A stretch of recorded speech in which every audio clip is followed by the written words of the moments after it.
Hi guys, so today I'm going to kind of talk to you about a serious topic, something that's actually really important to my life and my family. So how many of you guys knew somebody who had cancer before? Okay, so the sad part of reality is we're all going to probably have to face this sooner or later in our lives. So I'm going to kind of talk to you guys about the Relay for Life today. It's a great nonprofit organization that's really close to my family. The mission of the Relay for Life is actually to help fund new technological advances to help cancer.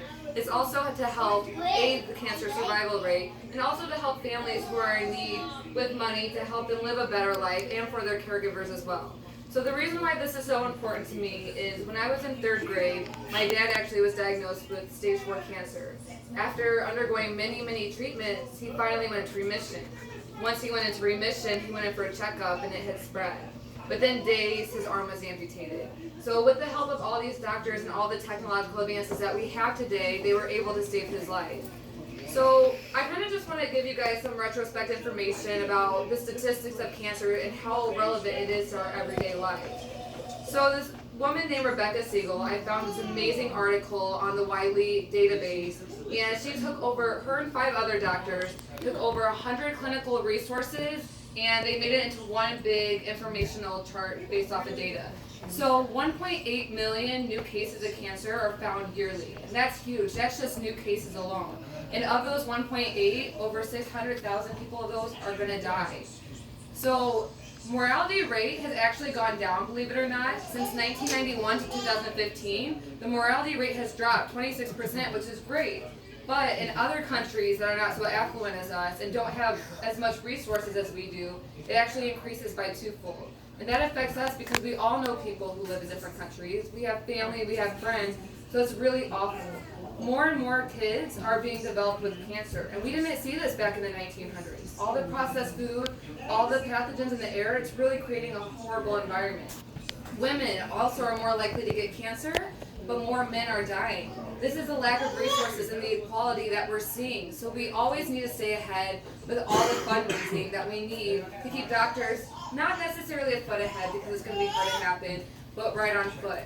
Now with that mortality rate dropping 26%, that's 3 million lives that were saved, which is amazing. So now I'm going to kind of talk to you like, what is the Relay for Life? The Relay for Life is this amazing event that takes place over 5,000 locations across the U.S., so it's really accessible to get. Now, this takes place around a huge track and field, and what's amazing about this is a lot of people actually go as a team, but you can go as an individual, and the mission is to keep one person on the track at all times, because that shows that cancer is an ongoing battle, but we're also going to continue to keep this ongoing battle fighting as well. Another amazing thing that they have is at nighttime we have a candlelit ceremony. Now this starts at the darkness because the initial fear of cancer is the feeling of darkness.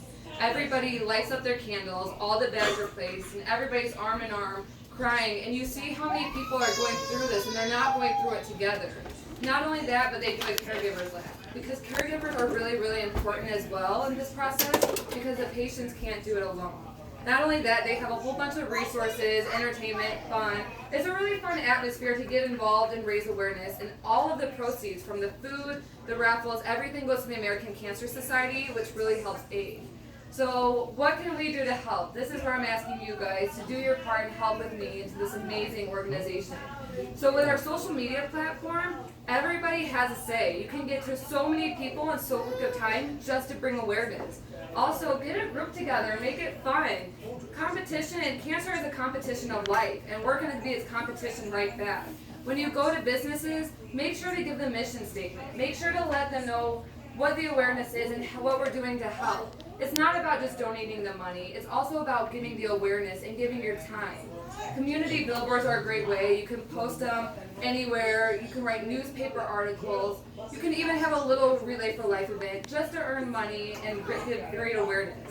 Now, Julia Cruz actually organized an event at the University of Fairfield in April of 2019. That's the most recent I can find. They raised $40,000 at one event, and that's without any other sponsorships or any fundraising. And if you think that there's over 5,000 of these events going near-wide, think of how much money that is. So with all this event, I'm not asking you to donate money. I'm just asking you to be aware, bring awareness to other people, and if you have time, just even go and walk a lap. just donate some money. Ask for sponsorships. If you think about it, that 26% with the morality rate, how great would that be if one day we could bring that to 50% or even higher and bring it down? Every little bit counts, and I really encourage you guys to get out there and do your part and help me in helping save a lot of people's lives. Thank you guys again for coming. I really, really appreciate it.